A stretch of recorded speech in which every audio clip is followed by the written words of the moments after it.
अस्सलाम वालेकुम स्टूडेंट्स। एक लफ्ज़ मैरी और मैरिज या मैरिड भी आपको कंफ्यूज करता है अक्सर स्टूडेंट्स को, इसीलिए मैंने आज इसी का इंतखाब किया। तो स्टार्ट करते हैं कि इन दोनों लफ्ज़ों में क्या फ़र्क है। सबसे पहले तो देखें मैरी क्या है। मैरी एक वर्ब है, रेगुलर वर्ब की तरह है। इसकी सेकंड थर्ड फॉर्म मैरिड होती है। ये एक्शन को शो करता है। इट मीन्स के शादी करना, शादी नहीं बल्कि शादी को करना, परफॉर्म करना, एक्टिविटी नाउन जैसे वर्ब के तौर पर परफॉर्म करना। जैसे विल यू मैरी मी, क्या तुम मुझसे शादी करोगे। यहाँ पर जो मतलब है ये है शादी करना। यहाँ पर वर्ब के तौर पर इस्तेमाल हो रहा है। इसका आंसर लाइक एक और example they, married soon after the death of her uncle. उन्होंने फ़ौरन शादी कर ली उस लड़की की अंकल की डेथ के बाद।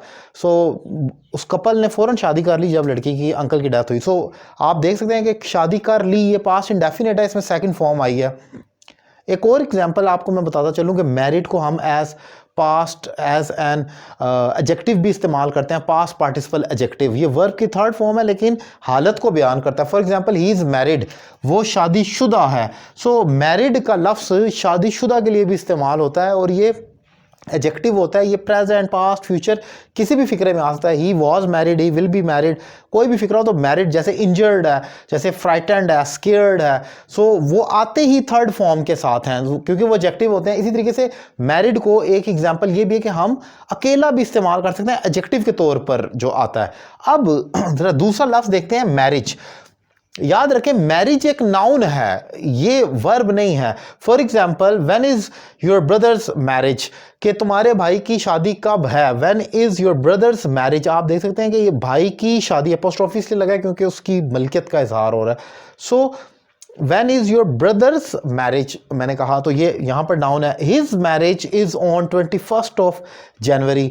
अब हिज मैरिज यहाँ पर मैरी नहीं लिख सकता, ये मैरिड नहीं लिख सकता। क्योंकि उसकी शादी।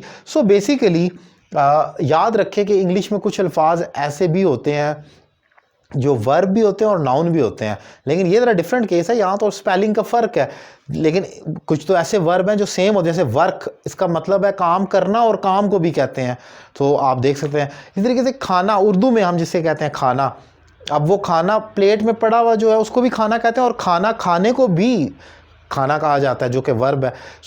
यहाँ पर याद रखना है कि एक लफ्ज़ एक चीज़ भी हो सकती है जो कि बेजान पड़ी हुई है। जैसे शादी एक चीज़ है लेकिन शादी करना एक वर्ब है। वो करना जो वर्ब है वो वर्ब की तरह ट्रीट होगा और शादी जो नाउन है वो नाउन की तरह ट्रीट होगी अपने फ़िक्रे में, जैसे दीगर नाउन्स इस्तेमाल होते हैं जैसे मैंने यहाँ पर डिफ़ाइन किया। उम्मीद करता हूँ इस फ़र्क को समझने में आपको हेल्प हुई होगी, क्योंकि ये वो अल्फाज हैं, ये वो क्वेश्चंस होते हैं बल्कि जो बार बार पूछे जाते हैं या स्टूडेंट गलत कर रहे होते हैं एकेडमी में या ऑनलाइन क्लासेस में।